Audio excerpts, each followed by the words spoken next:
नमस्कार विद्यार्थी मित्रांनो. नोट्स इन मराठी या आपल्या शैक्षणिक यूट्यूब चॅनलवर तुमचे मनापासून स्वागत आहे. ठीक आहे, तर आजचा विषय आहे वन आणि वन्यजीव संसाधने.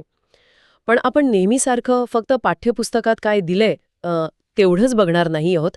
आपल्या समोर जे साहित्य आहे ते एका मोठ्या आणि महत्त्वाच्या प्रश्नाकडे बोट दाखवतं. भारताची ही जी अफाट नैसर्गिक संपत्ती आहे, ही जंगलं, हे प्राणी, यांना नक्की वाचवताय कोण? सरकार, त्यांचे कायदे आणि मोठे मोठे प्रकल्प, की जंगलांमध्ये आणि त्याच्या आसपास राहणारे स्थानिक लोक, ज्यांच्या परंपरांमध्येच निसर्गाचा आदर आहे? आणि हा संघर्ष खूप महत्वाचा आहे. कारण एका बाजूला एक कायदेशीर चौकट आहे, राष्ट्रीय उद्यानं आहेत, व्याघ्र प्रकल्प आहेत, तर दुसऱ्या बाजूला हजारो वर्षांपासून चालत आलेल्या प्रथा, श्रद्धा आणि जगण्याच्या पद्धती आहेत. आजच्या चर्चेत आपण या दोन्ही बाजूंचा आढावा घेणार आहोत आणि हे समजून घेण्याचा प्रयत्न करणार आहोत की संवर्धनाचा खरा मार्ग कोणता आहे. चला तर मग या गुंतागुंतीच्या विषयाचा जरा खोलात जाऊया. सुरुवात अगदी मुळापासून करूया. आपण जैवविविधतेबद्दल बोलतो, पण याचा आपल्या दैनंदिन जगण्याशी नेमका संबंध काय? हे फक्त सुंदर प्राणी आणि झाडं वाचवण्यापुरतं मर्यादित आहे का? अजिबात नाही. हीच तर सर्वात मोठी गैरसमजूत आहे. आपण अनेकदा विसरतो की आपण एका मोठ्या परिसंस्थेचा, एका इकॉलॉजिकल सिस्टमचा भाग आहोत. आपण तिच्या बाहेर नाही.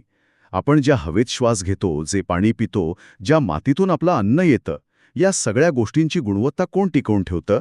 तर हीच जैवविविधता. जंगलांना प्राथमिक उत्पादक किंवा प्रायमरी प्रोड्युसर्स म्हटलं जातं, कारण संपूर्ण अन्नसाखळी त्यांच्यावरच अवलंबून आहे. थोडक्यात सांगायचं तर ही आपली जीवन आधार प्रणाली आहे, लाईफ सपोर्ट सिस्टम्स. त्यामुळे जंगलं आणि वन्यजीव वाचवणं म्हणजे काहीतरी उदात्त समाजकार्य नाहीये, ते आपल्या स्वतःच्या अस्तित्वासाठी आवश्यक आहे. म्हणजे निसर्गाचं आरोग्य ते आपलं आरोग्य. बरोबर. पण आपल्या साहित्यात असं म्हटलंय की भारतात जैवविविधता खूप आहे, पण आपण तिला गृहीत धरतो. पर्यावरणाबद्दलची आपली संवेदनशीलता कमी झालीये. अगदी बरोबर. आणि हे नातं किती जुनं आणि खोल आहे हे लेप्चा जमातीचं एका लोकगीतावरून खूप सुंदरपणे समोर येतं. त्यात ते निसर्गाला संगीताचा निर्माता मानतात आणि म्हणतात की मला तुझं संगीत झऱ्यांमधून, नद्यांमधून, जंगलांमधून, कीटकांतून आणि प्राण्यांमधून गोळा करू दे आणि तुला अर्पण करू दे. यातून दिसते की त्यांच्यासाठी निसर्ग आणि जीवन वेगळं नाहीच, पण आज विकासाच्या नावाखाली हेच नातं धोक्यात आलंय. आणि याच धोक्यामुळे संवर्धनाची गरज निर्माण झाली. मग सरकारने यात लक्ष घालायला सुरुवात केली. 60 आणि 70च्या दशकात यावर खूप आवाज उठवला गेला आणि त्यातूनच 1972चा भारतीय वन्यजीव संरक्षण कायदा आला. हा एक मैलाचा दगड मानला जातो. पण या कायद्याने नेमकं काय बदललं? या कायद्याने प्रामुख्याने 3 मोठ्या गोष्टी केल्या. 1, वन्यजीवांच्या शिकारीवर सरसकट बंदी आणली. 2, त्यांच्या अधिवासाला म्हणजे जंगलांना कायदेशीर संरक्षण दिलं. आणि 3, वन्यजीवांशी संबंधित जो व्यापार होता, म्हणजे कातडी, हस्तिदंत यांसारख्या गोष्टींची खरेदी विक्री, त्यावर कठोर निर्बंध लादले. पहिल्यांदाच संरक्षित प्रजातींची एक देशव्यापी यादी तयार झाली. याच कायद्यामुळे आपल्याला आज दिसणारी राष्ट्रीय उद्यानं आणि अभयारण्य स्थापन करण्याचा मार्ग मोकळा झाला. अच्छा, म्हणजे सरकारने एक प्रकारे संपूर्ण देशासाठी एक संरक्षण कवच तयार केलं. पण मला एक प्रश्न पडतो. या कायद्यानंतर लगेचच म्हणजे 1973मध्ये प्रोजेक्ट टायगर सुरू झाला. इतक्या सगळ्या प्राण्यांमधून फक्त वाघावरच एवढं लक्ष का केंद्रित केलं गेलं? वाघच का भारताच्या संवर्धनाचा पोस्टर बॉय बनला? हा काही धोरणात्मक निर्णय होता का? खूप चांगला प्रश्न आहे. हो, हा एक अतिशय विचारपूर्वक घेतलेला निर्णय होता. कारण वाघ हा, काय म्हणतात त्याला, कीस्टोन स्पीसीज आहे. तो अन्नसाखळीच्या शिखरावर असतो. जर जंगलात वाघ निरोगी असतील, त्यांची संख्या वाढत असेल, तर याचा अर्थ त्या जंगलातील संपूर्ण परिसंस्था निरोगी आहे. अच्छा. वाघाला वाचवण्यासाठी तुम्हाला त्याचं भक्ष्य म्हणजे हरिण, सांबार यांसारख्या प्राण्यांना वाचवावं लागतं. त्यांना वाचवण्यासाठी तुम्हाला गवताळ प्रदेश आणि जंगलं वाचवावी लागतात.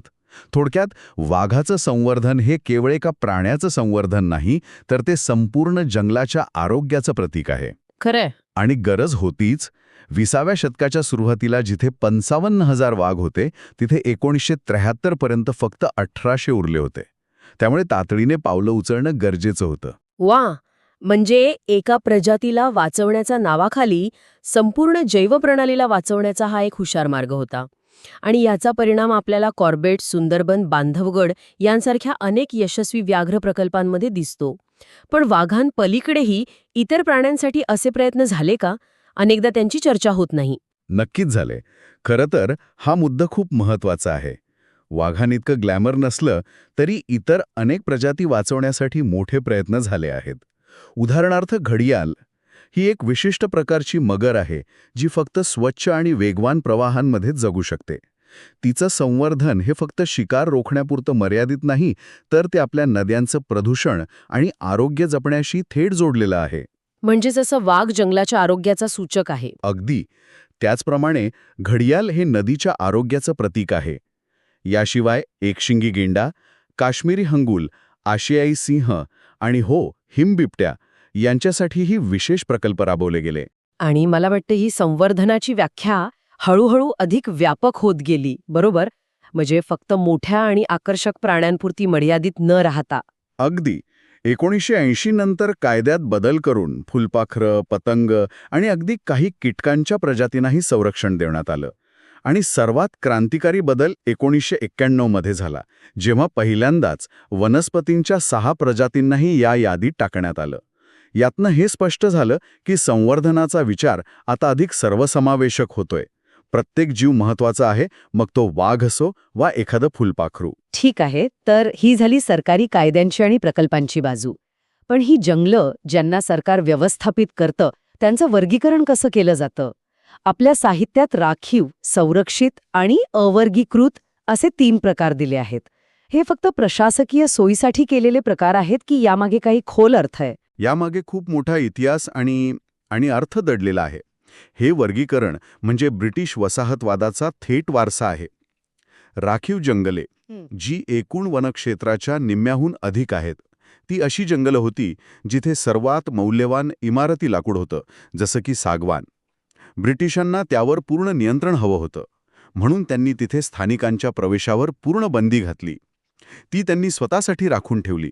अरे वा, म्हणजे हे संवर्धनापेक्षा संसाधनांवर नियंत्रण मिळवण्यासाठी जास्त होतं. हो ना.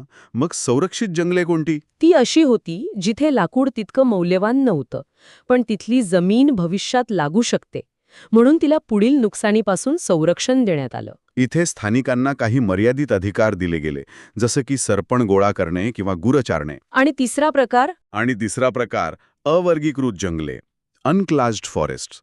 हा सर्वात मनोरंजक आहे. ही अशी जंगलं आणि पडीक जमिनी आहेत जिथे सरकारचं नियंत्रण पूर्णपणे पोहोचू शकलं नाही. विशेषतः ईशान्य भारतात, जिथे सामुदायिक मालकीच्या परंपरा खूप मजबूत होत्या. म्हणजे जंगलांच्या प्रकारांचा हा नकाशा म्हणजे एक प्रकारे सत्तेच्या संघर्षाचा आणि इतिहासाचा नकाशा आहे. हे खूपच रंजक आहे. मध्य प्रदेशात स्थायी जंगलांचं प्रमाण सर्वाधिक आहे, तर ईशान्येकडील राज्यांमध्ये अवर्गीकृत जंगलांचं. यातून त्या प्रदेशाचा इतिहास आणि सामाजिक रचना स्पष्ट दिसते. बरोबर. आणि याच रचनेमुळे अनेकदा सरकार आणि स्थानिक समुदाय यांच्यात संघर्ष निर्माण झाला.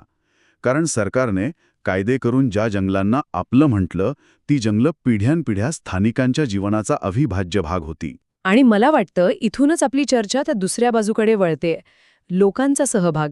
आपण नेहमी संवर्धन म्हणजे सरकारचं काम असं समजतो, पण आपल्या साहित्यातील उदाहरणं सांगतात की खरी ताकद तर स्थानिक समुदायांमध्ये आहे. राजस्थानमधल्या सरिस्का व्याघ्र प्रकल्पाचं उदाहरण तर अविश्वसनीय आहे. हो, सरिस्कामध्ये खाणकाम सुरू होतं, ज्यामुळे जंगलाला धोका निर्माण झाला होता. तेव्हा तिथल्या गावकऱ्यांनी सरकारच्याच वन्यजीव संरक्षण कायद्याचा आधार घेऊन खाणकामाविरोधात लढा दिला आणि तो जिंकला. पण ते तिथेच थांबले नाहीत. अलवर जिल्ह्यातल्या 5 गावांनी एकत्र येऊन स्वतःच्या 1200 हेक्टर जंगलाला भैरोदेव डाकव सँच्युरी असं नाव दिलं. स्वतःचे नियम बनवले आणि तिथे शिकारीवर पूर्ण बंदी घातली. विशेष म्हणजे त्यांनी तिथे सरकारी हस्तक्षेप पूर्णपणे नाकारला. हे तर विलक्षण आहे. म्हणजे त्यांनी सरकारवर अवलंबून न राहता स्वतःच आपल्या संसाधनांचे रक्षक बनण्याचा निर्णय घेतला.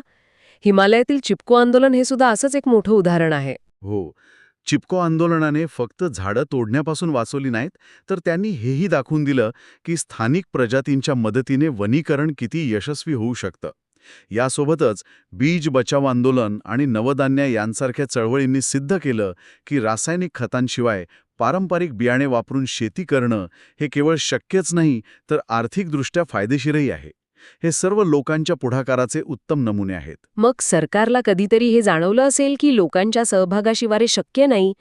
या लोकसहभागाला औपचारिक रूप देण्यासाठी काही कार्यक्रम आहे का? हो, त्यासाठीच संयुक्त वन व्यवस्थापन म्हणजे जॉईंट फॉरेस्ट मॅनेजमेंट JFM हा कार्यक्रम सुरू करण्यात आला. याची सुरुवात 1988 मध्ये ओडिशात झाली. या कार्यक्रमात स्थानिक ग्रामसंस्था आणि वन विभाग मिळून निकृष्ट दर्जाच्या वनजमिनीचं संरक्षण आणि व्यवस्थापन करतात. या कामाच्या बदल्यात त्या समुदायांना लाकूड सोडून इतर वन उत्पादनं जसं की फळं, फुलं, मध गोळा करण्याचा हक्क मिळतो आणि काही वर्षांनी लाकूड कापणीतही वाटा मिळतो. ही संकल्पना तर ऐकायला खूप चांगली वाटते. पण प्रत्यक्षात हे संयुक्त व्यवस्थापन खरोखरच म्हणजे खरंच समान भागीदारीचं असतं का? की अनेकदा वनविभागाचंच वर्चस्व राहतं आणि स्थानिकांच्या हाती फारसं काही लागत नाही? हा एक अतिशय महत्त्वाचा आणि वादग्रस्त मुद्दा आहे. कागदावर जरी ही संकल्पना उत्तम असली तरी प्रत्यक्षात अनेक ठिकाणी असं दिसतं की निर्णय घेण्याचे अधिकार वनविभागाकडेच राहतात. स्थानिकांना केवळ मजूर म्हणून वापरलं जातं आणि फायद्याचा मोठा हिस्सा त्यांच्यापर्यंत पोचत नाही. त्यामुळे JFM हे एक महत्त्वाचं पाऊल असलं तरी ते सर्व समस्यांवरचं उत्तर नाही. खरी मालकी आणि अधिकार जोपर्यंत समुदायांकडे हस्तांतरित होत नाहीत तोपर्यंत संघर्ष कायम राहतो. म्हणजे खरं बदल तेव्हाच घडेल जेव्हा संवर्धन हे कायद्याच्या भीतीतून नाही तर श्रद्धेतून आणि परंपरेतून येईल. आणि भारतात याची एक खूप सुंदर परंपरा आहे, देवराई, सेक्रेड ग्रोव्हज, देवाच्या नावानं राखून ठेवलेली पवित्र जंगलं. बरोबर. ही संकल्पना म्हणजे भारताचं मूळ संवर्धन मॉडेल आहे असं म्हणायला हरकत नाही. ही अशी जंगलं आहेत जिथे कोणत्याही मानवी हस्तक्षेपाला परवानगी नसते, कारण ती देवांची मानली जातात. छोटा नागपूर भागात मुंडा आणि संथाल जमाती महो आणि कदंब वृक्षांची पूजा करतात. ओडिशा आणि बिहारमध्ये लग्न समारंभात चिंच आणि आंब्याच्या झाडांची पूजा होते. आपल्याकडे तर पिंपळ आणि वड हे पवित्र मानले जातातच. ही झाडं तोडण्याचा विचारही कोणी करत नाही. आणि ही श्रद्धा फक्त झाडांपुरती मर्यादित नाहीये. राजस्थानमधील बिश्नोई समाजाचं उदाहरण तर जगासाठी एक आदर्श आहे. त्यांच्या गावांमध्ये काळवीट, नीलगाय आणि मोर हे कुटुंबातील सदस्यांप्रमाणे वावरतात. त्यांना कोणीही इजा पोचवत नाही. त्यांच्यासाठी वन्यजीवांचं संरक्षण हा कायदा नाही, तर तो त्यांच्या धर्माचा, त्यांच्या अस्मितेचा अविभाज्य भाग आहे. हे पाहून लक्षात येतं की जेव्हा निसर्गाशी नातं श्रद्धेचं असतं तेव्हा कोणत्याही कायद्याची गरज पडत नाही. आणि हेच या संपूर्ण चर्चेचं सार आहे. तर आजच्या या चर्चेतनं आपण काय शिकलो? आपण पाहिलं की एका बाजूला सरकारचे कायदे आहेत, प्रोजेक्ट टायगर सारखे महत्वाकांक्षी प्रकल्प आहेत ज्यांनी निश्चितच सकारात्मक बदल घडून आणले आहेत. पण त्याचवेळी संवर्धनाचा खरा आत्मा हा स्थानिक समुदायांच्या सहभागात आणि त्यांच्या पारंपरिक ज्ञानात दडलेला आहे. यातून एकच धडा मिळतो की नैसर्गिक संसाधनांच्या व्यवस्थापनात स्थानिक समुदायांना केवळ सहभागी करून घेऊन चालणार नाही, तर त्यांना मध्यवर्ती भूमिका द्यावी लागेल. जसं आपल्या साहित्यात एका ठिकाणी म्हटलं आहे, केवळ त्याच विकासात्मक कामांना स्वीकारा जे लोककेंद्रित, पर्यावरणस्नेही आणि आर्थिकदृष्ट्या फायदेशीर असतील. या तिन्ही गोष्टी एकत्र आल्याशिवाय शाश्वत संवर्धन शक्य नाही. बरोबर. जाता जाता एक विचार सोडून जाते. गौतम बुद्धांचे खूप सुंदर वाक्य आहे, बरं. वृक्ष हा अमर्याद दया आणि परोपकाराचा एक विचित्र जीव आहे. तो त्याला नष्ट करणाऱ्या कुऱ्हाडीच्या धारेलाही सावली देतो. आपण आज विकासाच्या नावाखाली निसर्गावर जी कुऱ्हाड चालवत आहोत त्यावर थोडा विचार करूया. ही कुऱ्हाड चालवताना आपल्याला क्षणिक फायदा दिसत असेल, पण त्या बदल्यात भविष्यात आपल्याला कोणती सावली मिळणार आहे? आणि जर ती सावलीच नसेल तर तिची किंमत चुकवायला आपण तयार आहोत